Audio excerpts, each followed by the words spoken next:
এখন বাজে হচ্ছে 11:15, মোটামুটি 10:30 থেকে 11টার মধ্যে আমি ওদেরকে লাঞ্চটা করিয়ে দিই। এটা ওদের ছোট থেকে অভ্যাস। তো এই দিয়ে দিলাম। আর আমার কাজ আছে, আমি যাব হসপিটাল, আমার কিছু টেস্ট আছে। বাড়িতে সকালবেলা ব্লাড টেস্ট হলো, ইউরিন কালচার হলো, ইউরিন টেস্ট হলো। তো যে ক্যান্ডি অনেকক্ষণ থেকে ঘোরাফেরা করছে, ভাবছে মা কখন দেবে। মা রেডি হয়ে গেছে। গুড মর্নিং, কেমন আছো তোমরা? আমি খুব ভালো আছি, কিন্তু আমি কিছু রুটিন চেক আপ করাই, কারণ আমার কিছু কিছু প্রবলেম রয়েছে। সেই প্রবলেমগুলোর জন্য যদি সঠিকভাবে আমি ট্রিটমেন্ট না করাই তাহলে ভুগতে তো আমাকে হবে, যেটা আমি একদম পছন্দ করি না। ওই বিছানায় শুয়ে থাকা, লাইটটা অপোজিটে পড়ছে, তো সেই জন্যই রেডি হলাম, উঠে গেছি অনেক সকাল সকাল। কারণ সুদামা এসেছিল, কিছু টেস্টের জন্য নিয়ে গেল, ব্লাড ইউরিন টেস্টের জন্য। আর এখন যাব হসপিটাল, ওটা হসপিটাল ছাড়া হবে না এই টেস্টটা, সেই জন্য ওখানেই আমাকে করতে হবে, যেটা আমার একদম ইচ্ছা করেন। এটাও যদি বাড়িতেই হয়ে যেত খুব ভালো হতো। তো আমি এখন খাচ্ছি কফি, এই যে, আর বাচ্চা দুটো এই যে। আমি এখন থাকবো না, ওদেরকে খাবার দিলে এখন একটু শান্ত হয়ে বসবে। এবার আমি এসে দেখি শরীর কতটা দেয়, সেই বুঝে জিমিটাকে স্নান করাতে হবে, ক্যান্ডিকেও করাতে হবে। তো দুজনকে একসাথে করানোটা একটু টাফ হয়ে যায়। দেখি কি করছি, সবটাই শেয়ার করবো তোমাদের সাথে। সাথে থাকো, পাশে থাকো, দেখতে থাকো। এই যে বসেছি আমি আর আমার মেয়ে, জিনিসগুলো তোমাদেরকে দেখিয়ে দিই। গেলাম হসপিটালে, হলো না। এত ফালতু মহিলা, কি বলবো, কিছু বলার নেই। এতবার করে ঘোরাচ্ছে, উনি লেখেনই নি। এদিকে বলছে শুক্রবার দিন এসো, এসে টেস্ট হবে। যাতা একেবারে। আর ওনার হাতের লেখা পড়ার মতন ক্ষমতা হসপিটালের কারণ নেই।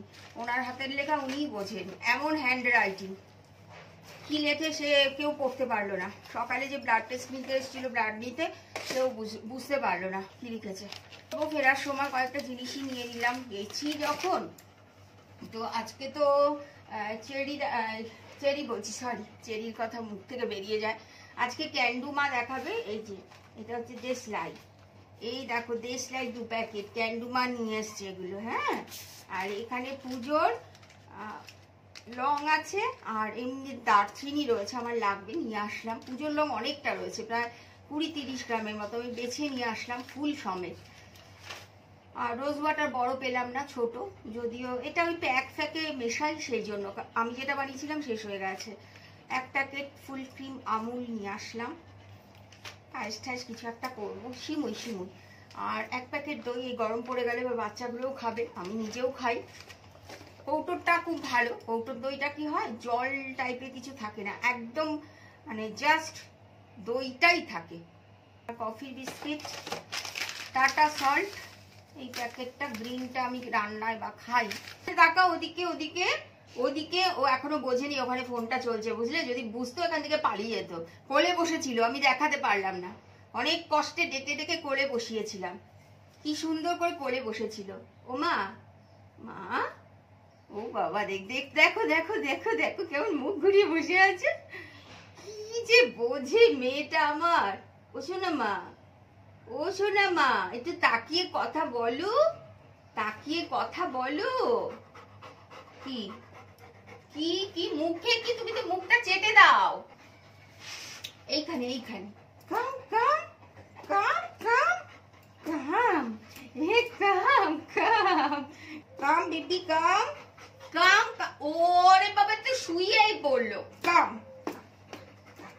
হ্যাঁ, এই তো এসছে, এখানে।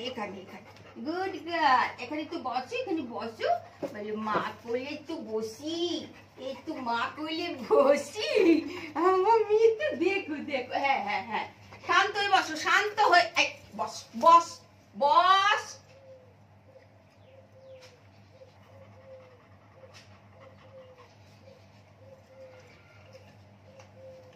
বলো, আমি এত লম্বা মার কোলে আমি বসতে পারছি না, আমি এত লম্বা, মা পুরো ঢেকে গেছে। মা বেবি, আমার দেখো, এই দেখো, আমি এত লম্বা, আমার মা পুরো ঢেকে গেছে। আচ্ছা, বলে আমার বেবি দেখো কেমন কোলে উঠেছে। একটা বিরাট বড় সাইজের আপেল কেটেছি, ঠাকুরকে দিয়েছিলাম। ঠাকুরের ফল জেনারেলি আমার মাটাই খায়। তো ও কিন্তু রেডি হয়ে বসে পড়েছে, এই যে, এই দেখো। দেখবে মাটা কি সুন্দর করে বসে আছে, দেখো দেখো, ওকে কিছু বলতেই হয়নি, আগেই এসে ডাউন হয়ে গেছে, আবার আমার দিকে দেখে। হলে বাবালে। আর জিমি ওই ঘরে জানলার পাশে বসে আছে। আমাকে কি দেবে? আমি কি খাবো? একটা আপেল এখান থেকে নিয়ে আমি একটা খাবো। এই যে এই যে এই যে আমি খাবো। আচ্ছা খাবো না, খাবো না, তুমি খাও, তুমি খাও, তোমার জন্যই তো। এই জিমি, আপেল খাবি রে? আয়। ও তো ফেলে দেবে মুখ থেকে নিয়ে। কিচ্ছু খায় না আমার জিমিটা, জানো, মানে ও বিস্কিট, দই, ছানা আর ফল কিচ্ছু খায় না। কেন মাটা আমার যেমন সবকিছু খায়, ওকে চিকেন খুব বেশি করে দিতে হবে জিমিকে। ওকে বেশি চিকেন না দিলেও ভাতও খাবে না, এমন ওর মেজাজ, মানে একদম মহারাজের মতো। আর প্রথম বাচ্চা তো ওই আমার বাড়িতে এসেছে, তারপরে আমার চেরি এসেছিল, মানে ক্যান্ডুর মা। তো ওকে আমি সেই প্রথম থেকেই, মানে ও খুব আদরের আর কি জিমি। এখনো যখন চিন্তা করি 13 বছর বয়স হয়ে গেল ওর, কতদিন থাকবে আমার সাথে জানি না, বাট চিন্তা করলেই মনটা ভারী হয়ে যায়। আমি জাস্ট ওগুলো নিতেই পারি না। আর এই সিচুয়েশন একবার আমার সাথে হয়েছে, কারণ চেরি চলে গেছিল যখন, সেই সিচুয়েশনটা আমি ভাবলে আমার এখনো ভয় লাগে। তাই জিমিকে ভীষণ বেশি যত্ন আমার করতে হয়, যাতে ওর শারীরিক ব্যাপারটা আমাকে দেখতে হয়, কখন কোন ওষুধ খাওয়াতে হবে না হবে। এবং বেশি স্নান তোকে করানোই যায় না, স্নান করলেও কন্টিনিউয়াসলি বমি করতে থাকে, ঠান্ডা লেগে যায়। আই জিমি দেখো কি করে, দেখো মুখেও হয়তো নেবে না, গন্ধ শুকে মুখ ফিরিয়ে নেবে। আসলো, ডাকলাম, এই যে এসছে। এনে এনে এনে এনে।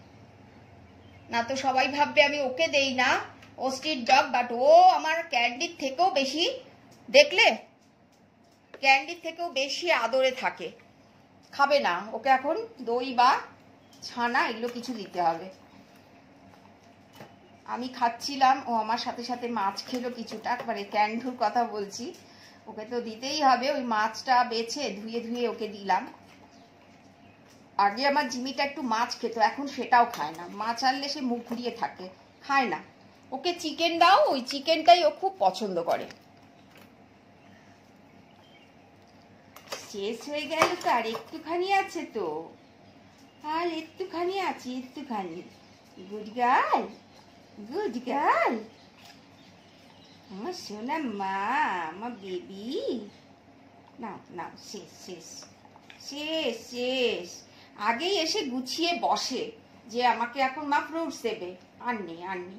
আচ্ছা তুই একটু শেখান দিয়ে দাও, শেখান। ওরে ওরে বাবলে বাবলে, শোনো মা আমার, ওরে আমার কত শিক্ষিত মেয়েটা, সব কথা বোঝে। Good girl, good girl. আর নেই না, ও এখন এটা দিয়ে খেলবে বাটি দিয়ে। ওই দেখো মুখে নিয়ে নিল।